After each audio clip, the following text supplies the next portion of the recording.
Assalamualaikum warahmatullahi wabarakatuh. Perkenalkan, nama saya Zelikram Azhari, NIM 23129280. Kali ini saya akan menjelaskan kembali materi di minggu ke-11 mengenai administrasi ketetausahaan sekolah. Mari kita mulai dengan pengertian dari administrasi ketetausahaan sekolah ini. Jadi, administrasi ketetausahaan sekolah ini adalah serangkaian proses yang meliputi perencanaan, pelaksanaan, pengelolaan, dan pengawasan aktivitas administratif di lingkungan sekolah. Tujuannya itu adalah untuk memastikan kelancaran operasional sekolah ini sehingga dapat mendukung kegiatan belajar mengajar serta administrasi sekolah lainnya. Nah, dalam administrasi ketetausahaan ini ada banyak fungsinya sebagai sistem pendukung bagi pelaksanaan tugas utama di sekolah, seperti yang pertama itu ada dalam pengelolaan dokumen dan arsip. Ini meliputi penyimpanan, pemeliharaan, dan pengelolaan dokumen sekolah seperti data siswanya, keuangan, dan laporan akademik lainnya. Yang kedua itu ada komunikasi administrasi. Nah, ini mengatur distribusi informasi antara pihak-pihak yang berkepentingan, termasuk guru, staf, siswa, dan orang tua. Nah, selanjutnya itu ada penyusunan laporan dan pelaporan. Ini membantu sekolah dalam menyusun laporan kegiatan, hasil evaluasi, keuangan, dan administrasi lainnya untuk pihak-pihak terkait, termasuk juga pemerintah nantinya. Nah, selanjutnya ciri-ciri administrasi ketetausahaan yang baik di sekolah. Yang pertama, administrasi ketetausahaan ini harus efisien dan efektif dalam pengelolaan data, baik itu data siswa maupun data sekolah tersebut. Yang kedua, dalam administrasi ketetausahaan ini harus tersusun secara rapi, tertib, dan mudah diakses apabila diperlukan nantinya. Nah, yang ketiga itu dalam administrasi ketetausahaan ini harus transparan dan akuntabel, khususnya dalam pengelolaan keuangan sekolah tersebut. Nah, selanjutnya yang terakhir itu ciri-ciri yang terakhir adalah menggunakan teknologi informasi untuk meningkatkan kecepatan dalam pengelolaan data-data yang akan dimasukkan nantinya. Nah, selanjutnya kita masuk kepada tata ruang kantor atau sekolah. Tata ruang kantor atau sekolah ini mengacu kepada pengaturan fisik lingkungan kerja di sekolah yang dirancang untuk memaksimalkan efisiensi dan produktivitas staf administrasi dari sekolah tersebut. Nah, tata ruang ini menurut Nuraida 2008, tata ruang adalah sebagai pengaturan meja, kursi, mesin, dan perlengkapan lainnya dalam ruangan kantor untuk memfasilitasi pekerjaan staf maupun guru yang terlibat di dalamnya. Begitu. Selanjutnya dalam tata ruang kantor ini terdapat 4 asas pendukungnya. Yang pertama, jarak terpendek. Asas jarak terpendek ini mengatur meja dan peralatan kantor agar karyawan dapat menyelesaikan tugas tanpa harus menempuh jarak yang panjang dalam prosesnya. Yang kedua itu asas rangkaian kerja. Ini merujuk kepada menata pegawai dan alat-alat kantor sesuai urutan penyelesaian tugas dari guru tersebut. Nah, yang ketiga itu asas segenap ruangan. Asas ini mengacu kepada pengoptimalan seluruh ruang agar tidak ada yang terbuang nantinya. Yang keempat itu ada asas perubahan susunan.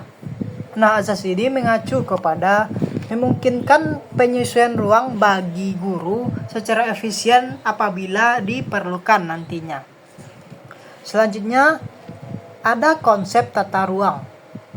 Nah, terdapat empat juga konsep tata ruang sekolah. Yang pertama itu tertutup.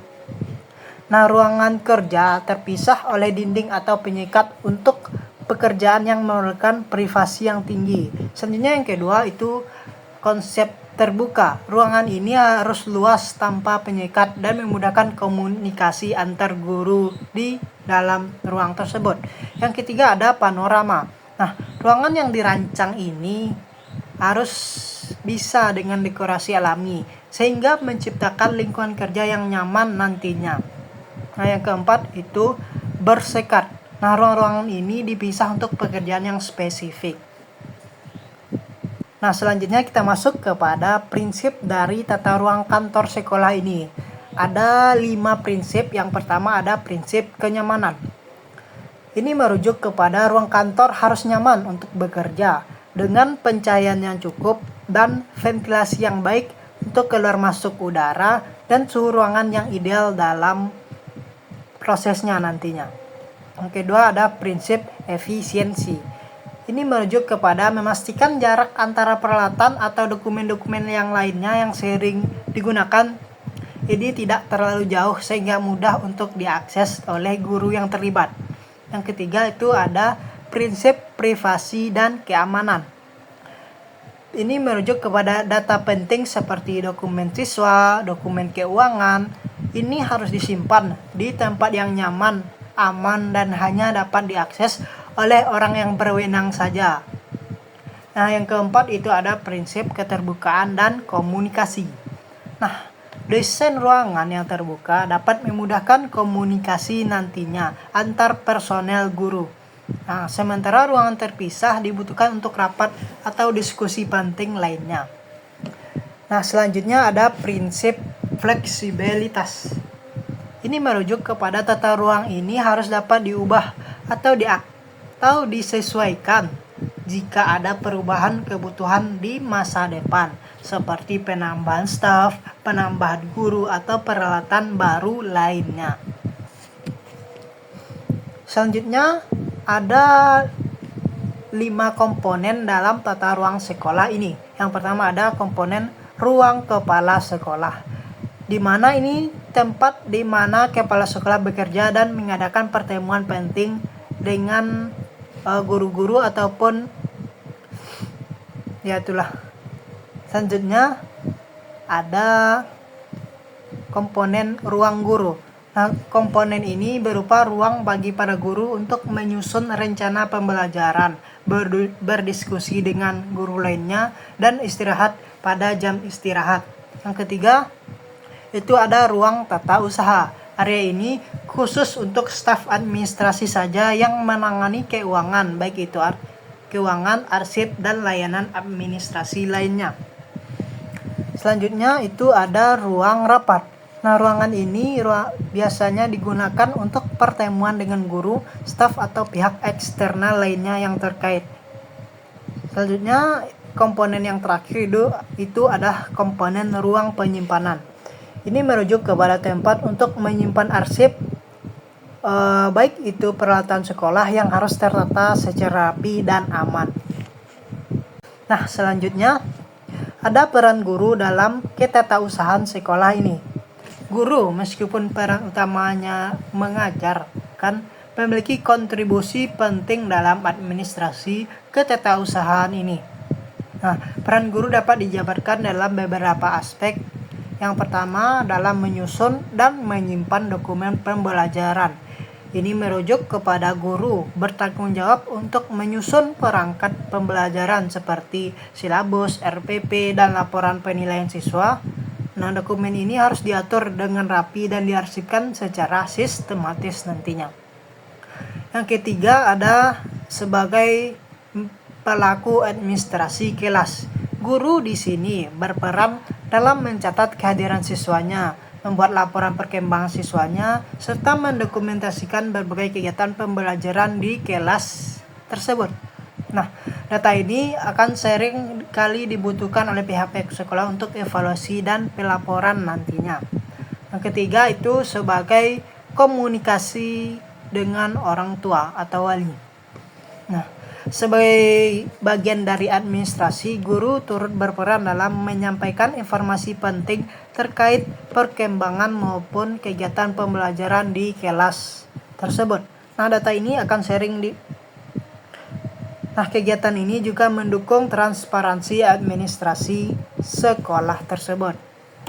Selanjutnya, peran yang keempat adalah dalam mengelola data evaluasi siswa. Nah, guru di sini memiliki peran penting dalam mengelola hasil evaluasi siswanya. Ini meliputi pencatatan nilai, analisis hasil belajar, dan pelaporan prestasi dari siswa kepada kepala sekolah atau pihak administrasi lainnya. Selanjutnya yang kelima itu mendukung program sekolah. Guru juga sering terlibat dalam tugas-tugas administratif yang mendukung pelaksanaan program sekolah seperti kegiatan ekstrakurikuler, lomba akademik, ataupun program pengembangan pendidikan karakter dari siswanya. Nah, demikianlah yang dapat saya sampaikan. Saya sudahi. Wassalamualaikum warahmatullahi wabarakatuh.